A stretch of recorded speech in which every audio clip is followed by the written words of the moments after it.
नमस्कार.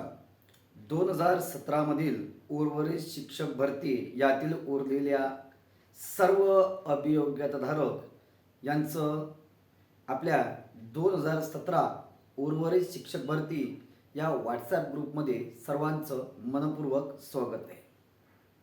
बघा मित्रांनो, आपण खूप वर्षांपासून 2017 या शिक्षक भरतीची आपण वाट बघतोय, पण शासन हे अतिशय वेळ काढूपणा करत आहे आपल्याला दिसून येते. 2017ची भरती ही 19 मध्ये झाली, त्यानंतर कोरोना आला, काही काळ त्या भरतीवरती स्थगिती देखील आली. 2022ची अभियोग्यताधारक ही सुद्धा या ठिकाणी पूर्ण झाली. त्यानंतर 25च्या सुद्धा खूप मोठ्या प्रमाणात जागा येऊन त्या ठिकाणी ही भरती सुद्धा सुरू झाली आहे. पण 50% मागासवर्गीय पदकपात, त्याचबरोबर माजी सैनिक रूपांतरण यादी यासाठी अत्यंत वेळ काढूपणा हे सरकार करत आहे.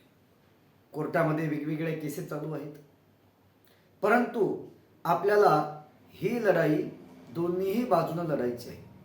म्हणजेच आपल्याला ही लढाई आंदोलन मोर्चे करून सुद्धा रस्त्यावर उतरून हे सरकारच्या ध्यानामध्ये आणून द्यावं लागेल. त्यासाठी आपण सर्वांनी एकत्र येणं गरजेचं आहे. त्याचबरोबर आपल्याला ही लढाई न्यायालयीन स्तरावर सुद्धा लढायची आहे. म्हणजे जेव्हा दोन्हीही बाजूने सरकारची गळचेपी होईल तेव्हा कुठं सरकार या ठिकाणी जागृत होईल आणि खरंच 2017 मधील अभियोग्यताधारकांवर सुद्धा मोठ्या प्रमाणामध्ये अन्याय झालेला आहे हे सरकारला दिसून येईल आणि सरकार यासाठी कसोशीनं प्रयत्न करेल. शिक्षण संचालक कार्यालय पुणे मंत्रालयामध्ये बहुधा खूप फेऱ्या मारून झालेल्या आहेत. सातत्यानं प्रयत्न सुरू आहेत, पण यासाठी आपण कुठंतरी कमी पडतोय. कारण ग्रुपवरती कॅन्डिडेट बोलतात खूप, परंतु प्रत्यक्ष हजर कोणी राहत नाही. बाकीचा सर्व आर्थिक सपोर्ट देखील बऱ्या प्रमाणामध्ये होतोच, परंतु मोठ्या प्रमाणामध्ये उपस्थित राहणं गरजेचं आहे.